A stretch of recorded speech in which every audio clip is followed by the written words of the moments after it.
they're not gonna ever catch you. Yeah. You know what was crazy? When I was little, I always used to think, I used to watch like the police TV shows and be like, oh man, you can't do anything. You can't do anything.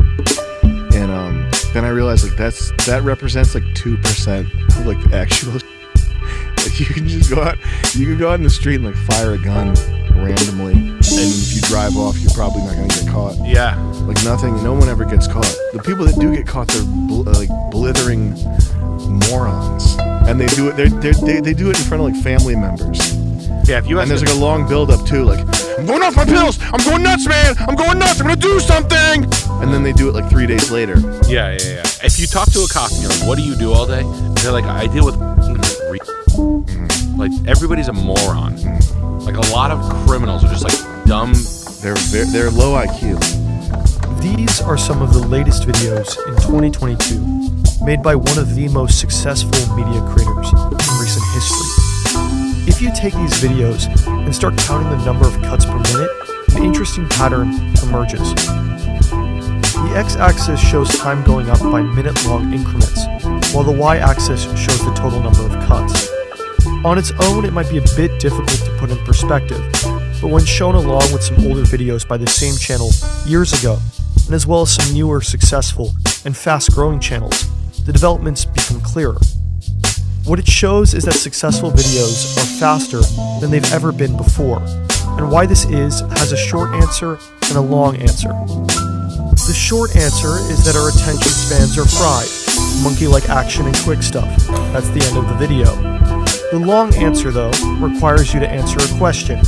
How do you build a decentralized video platform that maximizes exposure to the highest quality videos possible, while also following a few rules? The monkey you're targeting has limited time in their day. The bottleneck is demand for content, not the supply of it. The monkey has subjective tastes. One monkey's trash is another monkey's treasure. And the monkey needs to make your platform money. Covering the last one is, relatively speaking, simple. Just let ads ride the ship of a video for a price. More people make videos that people watch, more money you make. Figuring out the other two is more difficult, because it involves something we call quality, which can be quite obscure, and it can also be controversial to say you're the one that's able to identify it. On this platform, though, the proxy for quality is engagement, or more specifically, retention. How much of the viewer's time is spent watching a video. A higher number on average, a more successful video. And intuitively, this seems reasonable. A good book is one you can't put down, and a good speaker is one who can carry the audience through a story without breaking their focus. This video was made possible by NordVPN. I started streaming in the pandemic, started doing beat battles. We developed this huge community of people in a couple months from me streaming.